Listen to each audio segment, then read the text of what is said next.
Hello and welcome to Realm's Edge Gaming. In this episode, I thought we could take a look at the Hammerhal Herald that was released today, on Wednesday the 25th of November. And right off the bat, I thought the poster was absolutely fantastic. I really liked how the designer had gone about it. I thought it was brilliant. So let's take a closer look. It says Blazing Man Festival.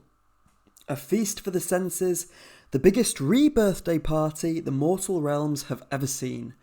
Frankly, excessive amounts of mind-bending music, cutting-edge art, culinary delights, scintillating performances, cultural enrichment, ensorcelled light shows.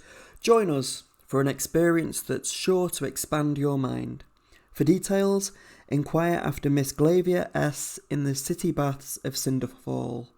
We'll be in touch.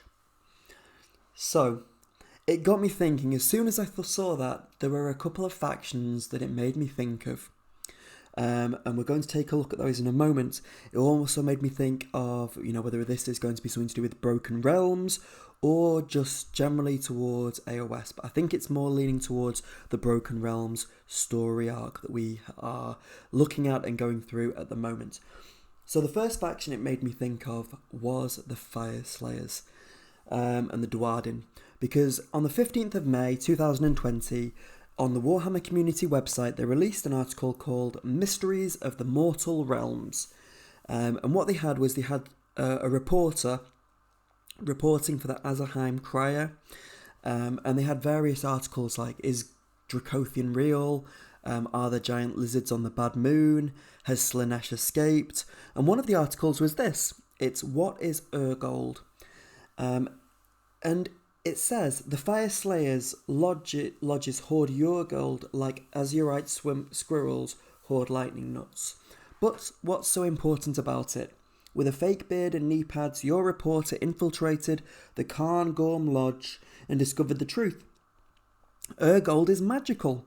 By hammering it into their flesh, the Fire Slayers gain power.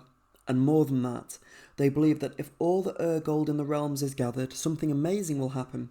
Sadly, I was discovered, my Urgold removed, and I was cast out before I could learn more. That means anything could happen. So, you can see around the outside of the Hammerhal Herald, we've got the flames, and we've kind of got the scorched burning marks. So straight away you can think Fire Slayers, well, that does tie in. It also says about the re-birthday party. Well, if the Fire Slayers do collect all the Urgold, it's supposed to bring back their kind of lost god Grimnir. So it made me think, maybe for the next Broken Realms book, or one further down the line, we'll see one titled Grimnir. And that would tie in well with the Fire Slayers and kind of their story arc and what's going on in the moment. So we've got the fire, we've got the rebirthing, and we also have the font. So on the Mysteries of the Mortal Realms, we've got this kind of text. It was brilliant, really nicely stylized, almost kind of runic. If we can just have a look at the letter R here, well, when we go and look at the re in rebirthday, it's the same. Let's just look at one of the other letters. We've got the G here. Well, if we go up towards the G in blazing, you can also see the similarities. Same with the letter D. Even though it is slightly kind of rotated in this spelling of birthday, you can see that, there is definite similarities. So that made me think the three reasons. Also, Hammerhal Herald, it says that you could find, is it Glavia S? In the city district of Cinderfall. Well, we know this is part of the Hammerhal Actually, a very kind of hot place. Definitely suited, I guess, towards the Fire Slayers. So that was the kind of first faction that I thought, this might be something to do with them. The second one was Slaanesh. This is because when we look at the kind of list of activities, it actually says, frankly, excessive amounts of. And we know the kind of chaos god of excess is Slaanesh. So this would definitely appeal to somebody like them.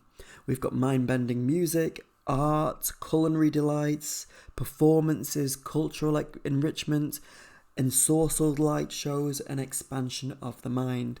These are things that I definitely think would appeal to Slaanesh.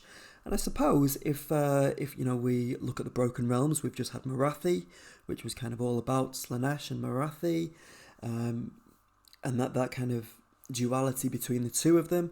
It would tie in if this was to do with Grimnir and the Fire Slayers. I can imagine that this kind of activities, these kind of events, would definitely draw the attention of the Hedonites of Slaanesh. Maybe we'll see something set in the city district of Cinderfall coming up in the Mortal Realms.